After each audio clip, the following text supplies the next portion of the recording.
안녕하십니까. 경향신문 이대글입니다. 오늘은 김정은과 트럼프의 북핵 미사일 대결이 전쟁의 파국을 초래할지 평화라는 대전환을 가져올지 살펴보도록 하겠습니다. 2000년대 중반까지만 해도 북한의 핵 개발 목표가 핵무기 자체인지 북한 체제의 안전보장 및 경제적 보상을 받기 위한 협상용인지를 두고 의견이 갈린 적이 있습니다. 그러나 북한이 핵실험을 거듭하며 핵무기를 손에 쥐겠다는 의사가 분명해지고 나서부터는 논쟁의 초점이 바뀝니다. 북핵 협상은 과연 핵 개발을 막는 데 효과가 있는가 하는 겁니다. 협상론은 북한이 핵무기로 얻으려는 안전을 외부 세계가 보장해주면 비핵화를 할 수 있다고 주장합니다. 반면 압박론은 핵 개발을 막는 유일한 방법은 강력한 제재뿐이라고 주장합니다. 대화와 협상에 의해서는 북한이 핵무기를 포기하지 않는다는 것입니다. 북한이 핵무력 완성 선언이 말해주듯이 협상론과 압박론 모두 효과가 없었습니다. 협상론은 협상이 충분하지 않아서, 압박론은 제재가 충분하지 않아서라고 해명할 수는 있을 것입니다. 그러나 이 해명에 동의하지 않는 제3의 관점이 있습니다. 대화든 제재든 외부 세계의 개입이 북한의 행태를 바꿀 수 없다는 일종의 비관주의입니다. 이 견해에 따르면 북한은 외부 상황의 아랑곳 없이 자신의 계획대로 목표를 향해 내달리는 폭주 기관차입니다. 이 경우 한미의 대북 정책은 무용지물이 될 수밖에 없습니다. 그런데 이 제3의 관점이 외부 세계에만 있는 것이 아닙니다. 북한도 제3의 관점의 강력한 지지자입니다. 화성 15형 미사일을 발사한 뒤 노동신문 사설은 이렇게 썼습니다. 전대미문의 시련과 난간이 나섰지만 우리는 병진의 길에서 추호도 물러서지 않았으며 국가 핵무력 건설의 목표를 빛나게 점령하여 왔다.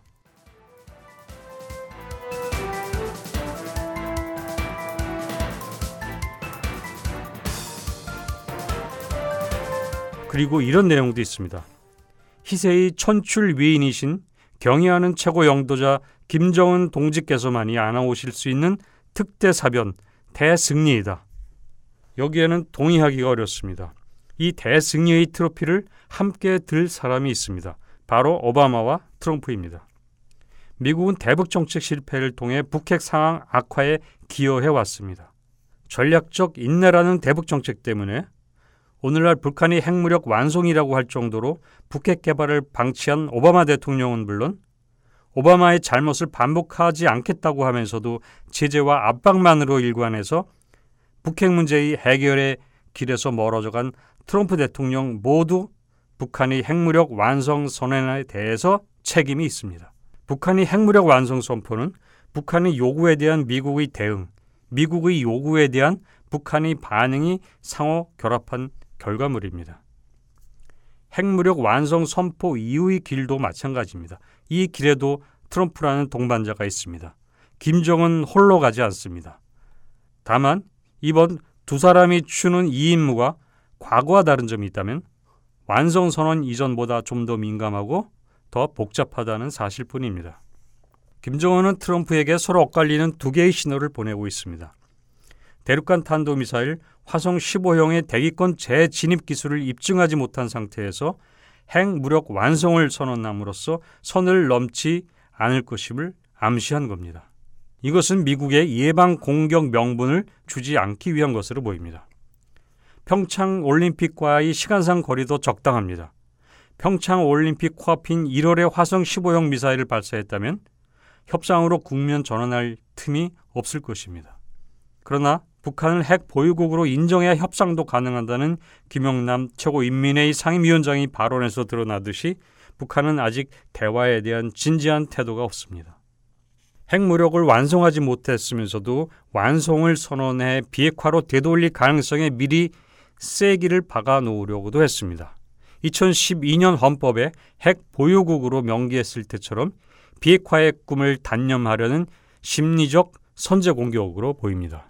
미국이 핵무력 완성을 미심쩍어하고 그래서 미국의 대북 자세가 여전히 뻣뻣하다고 느끼면 북한은 핵무기 신뢰도를 높여야 한다는 압박에 직면할 수 있습니다. 이 경우 재진입 기술을 개발해서 태평양 상공에서 폭발 실험을 단행하는 이른바 북한식 표현으로 특대형 도발을 할 수도 있습니다.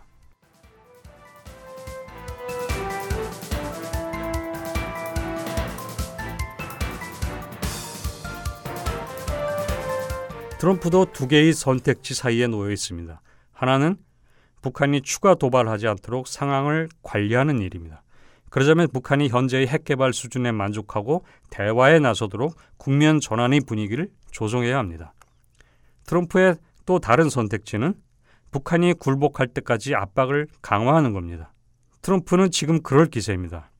허버트 맥메스터 백악관 국가안보보좌관은 전쟁 가능성이 매일 커지고 있다고 말했습니다. 이렇게 김정은과 트럼프 두 사람이 각각 두 가지 선택지를 갖고 있다면 둘이 상호작용을 통해 만들어낼 수 있는 경우의 수는 4가지입니다. 둘 모두 정면 충돌하거나 둘 다 충돌을 피해 대화하는 경우, 그리고 둘 중 한쪽이 대결적 자세로 나가고 다른 쪽은 맞서지 않는 경우입니다. 최악인 정면 충돌을 피하고 최선인 대화 국면 전환을 위해서는 최고 정책 결정권자가 냉정하고 매우 이성적이어야 합니다. 북한이 만일 미국의 어떤 행동에 자극받아 핵무력에 대한 신뢰를 100% 보장해 보이겠다면서 기술 개발에 다시 나섰다고 해봅시다. 그래서 미국 본토에 도달할 수 있는 완전한 ICBM을 시험 발사하면 어떻게 될까요? 북한과 미국 모두 곤란해집니다. 전쟁 상황에 직면해서도 전쟁을 피할 수 있을까요? 누가 먼저 시작하든 전쟁은 북한의 종말을 가져옵니다. 김영남 최고인민회의 상임위원장은 러시아 의원단과의 면담에서 국제사회의 대북 제재를 100년도 버틸 수 있다고 했습니다. 이런 과장 속에는 과장하지 않을 수밖에 없는 불안이 느껴집니다. 북한은 단기적으로 버텨도 장기적으로는 전망이 어둡습니다. 북한이 미국 본토를 타격할 완전한 ICBM을 선보이는 것은 트럼프에게도 딜레마를 안겨줍니다. 북한이 언제라도 미국 본토를 공격할 수 있는 상태를 트럼프가 방치할 수는 없습니다. 그랬다가는 탄핵을 당할 겁니다. 그러면 북한을 상대로 트럼프는 예방 공격을 해야 할까요? 미국인을 포함한 엄청난 규모의 희생을 각오하고 천문학적인 군비를 쏟아부으며 전쟁의 수렁에 빠져야 할까요? 한국, 중국, 러시아 주변국이 모두 반대하는 전쟁에서 트럼프가 얻을 것은 무엇일까요? 게임 참가자가 합리적이라면 최악을 피할 수 있습니다. 그런데 김정은과 트럼프는 서로 미친 게 아닌지 의심하고 있습니다. 북한이 최선희 미국 국장은 1.5 트랙 대화에서 트럼프가 정말 미친 것인지 그저 미친 척하는 것인지 미국 전문가에게 물었다고 합니다. 트럼프는 김정은이 미친 강아지라고 했습니다. 바로 이 두 사람이 지금 서툰 탱고를 추며 4개의 문 가운데 하나를 통과하려고 합니다. 북미 관계는 상대의 신호와 선택이 나의 신호와 선택에 영향을 미치는 상호성에 의해 지배됩니다. 두 사람은 이제부터 정신 바짝 차리고 한 발 한 발 내디뎌야 합니다. 상대의 주파수를 잘 파악해야 합니다. 좋은 신호는 좋은 반응을 유도하고 나쁜 신호는 나쁜 반응을 부추기기가 딱 좋은 그런 순간입니다.